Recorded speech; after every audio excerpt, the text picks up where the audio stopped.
தெய்வம் நீ என்று உணர் யூடியூப் சேனல் உங்களை அன்புடன் வரவேற்கிறது.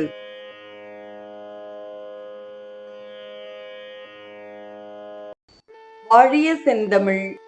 அன்பு நிறை உள்ளங்களுக்கு அன்பார்ந்த வணக்கங்கள். வாழ்ந்து காட்டிய வள்ளல்கள் வரிசையில் சுவாமி சிவானந்தரின் வாழ்க்கை வரலாற்றை நாம் சிந்தித்துக் கொண்டிருக்கிறோம். இன்றைய நிகழ்வில் தான் வேறு உடல் வேறு என்பது குறித்து நாம் முதலில் சிந்திப்போம்.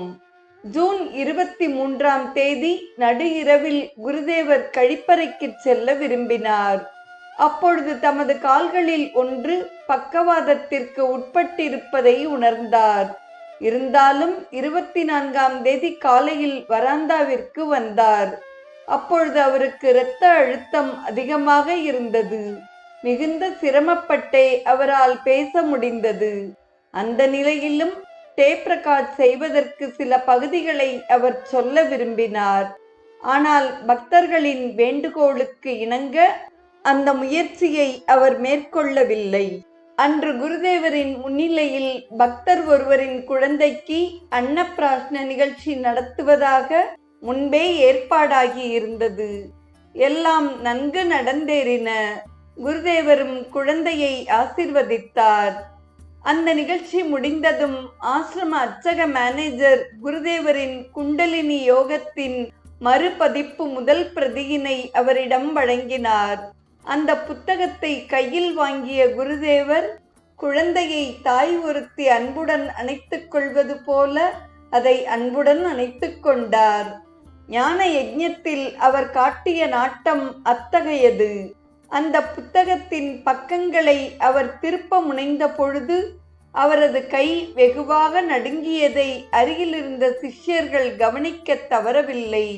சாப்பாட்டு சமயத்திலும் தமது இடக்கையால் டவலை அவரால் சரிவர எடுக்க முடியவில்லை. சாப்பாடு முடிந்த பிறகும் என்றும் செய்வது போல கைகளை கூப்பி கங்கை எண்ணெய்க்கு நமஸ்காரம் அன்று அவரால் செய்ய முடியவில்லை. ஜூன் 25ஆம் தேதியன்று லக்னோவிலிருந்து டாக்டர்கள் வந்து குருதேவரை பரிசோதித்தனர். குருதேவர் பேச முயன்றார். ஆனால் குழறியது. டேராடூன் டாக்டர், சுவாமிஜி, எதை பற்றியும் நீங்கள் கவலை கொள்ள வேண்டாம், எந்த சிந்தனையும் வேண்டாம் என்று சொன்னார். ஓ, அது எப்படி முடியும்? நிறைய விஷயங்களை பற்றி சிந்திக்க வேண்டியிருக்கிறதே, எத்தனை பேரை நான் கவனிக்க வேண்டியிருக்கிறது என்று உடனே குருதேவரிடமிருந்து பதில் வந்தது. எவ்விதம் நல் மேய்ப்பன் ஒருவன் தன் மந்தையில் உள்ள ஒவ்வொரு ஆட்டின் மீதும் தனி கவனம் செலுத்துவானோ அதுபோல குருதேவர் உலகெங்கிலும் உள்ள தனது பக்தர்கள் ஒவ்வொருவரிடத்தும் பிரத்யேக அன்பு பாராட்டினார். டெல்லியிலிருந்து ஜனாதிபதியின் விசேஷ டாக்டர் கர்னல் MS ராவ் குருதேவருக்கு சிகிச்சை செய்ய ஓடோடியும் வந்தார். சுவாமிஜி, உங்கள் உடல்நலம் எப்படி இருக்கிறது என்று டாக்டர் கேட்டார். மிக நன்றாக இருக்கிறது, குருதேவர் பதில் சொன்னார்.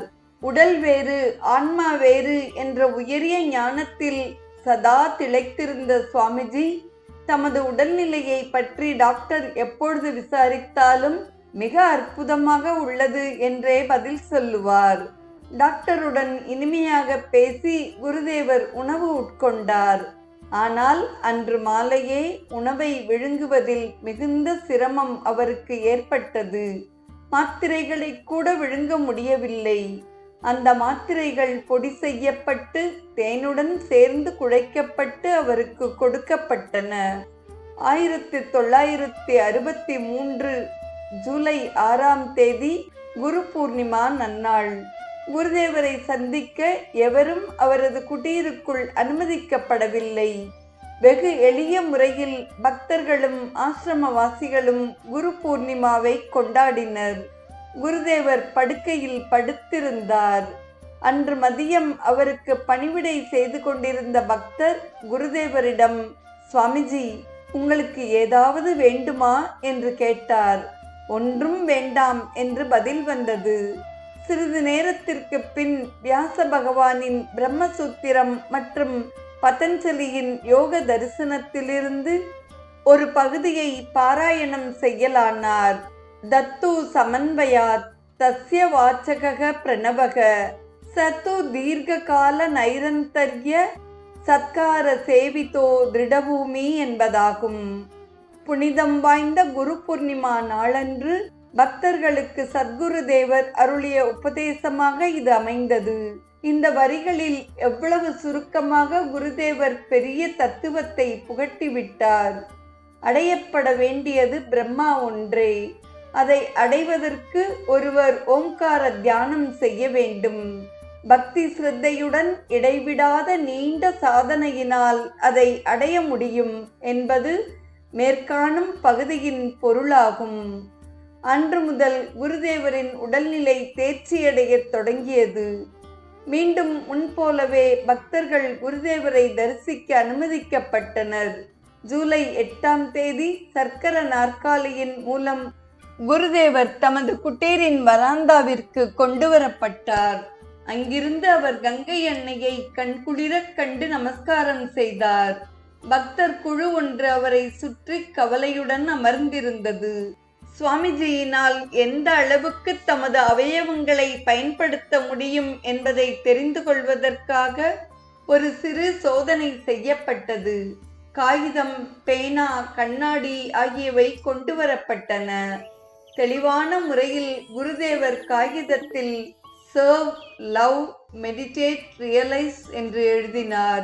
இந்த அரிய பொக்கிஷம் தற்சமயம் குருதேவரின் சீரிய பக்தர்களில் ஒருவரான குஜராத்தை சேர்ந்த டாக்டர் அத்வர்யூவிடம் உள்ளது. பார்ப்பவர்களுக்கு குருதேவரின் நிலை மிகவும் பரிதாபமாக இருந்தது. அவரது ஒரு கண் மூடிவிட்டது, வாய் சிறிது கோணியும் ஒரு கால் வாத நோயால் செயலற்றும் போய்விட்டது. படுக்கையிலிருந்து அவரால் எழுந்திருக்கவும் முடியவில்லை. இவ்வளவு நிலையிலும் அவரது முகம் மிகுந்த அமைதியுடனும் ஆனந்தத்துடனும் எப்பொழுதும் காட்சி தந்தது. நெய்யினால் எந்தவித முக்கலும் உணகலும் அவரிடமிருந்து வெளிப்படவில்லை. அது மட்டுமல்ல, எப்பொழுதும் போலவே அவர் தன் அருகில் இருந்தவர்களை குஷிப்படுத்தி வந்தார். அவருக்குள்ளே பொங்கி எழுந்த இன்பமும் மகிழ்ச்சியும் அவரது ஒவ்வொரு செயலிலும் வெளிப்பட்டது. நாளைய நிகழ்வில் குருதேவர் பக்தர்கள் பால் காட்டிய பரிவு குறித்து நாம் தொடர்ந்து சிந்திப்போம். இன்றைய நிகழ்வை செவிமடுத்த அத்துணை நல்ல உள்ளங்களுக்கும் நெஞ்சார்ந்த நன்றி. வாழிய செந்தமிழ். தெய்வம் நீ என்று உணர் யூடியூப் சேனலை கேட்டு மகிழ்ந்த நீங்கள் உங்கள் நட்பு வட்டத்திற்கும் பகிர்ந்து தொடர்ந்து உங்களது நல்ல ஆதரவினை சப்ஸ்கிரைப் செய்து வழங்குமாறு அன்புடன் வேண்டுவது உங்கள் அன்பின் விசாலம்.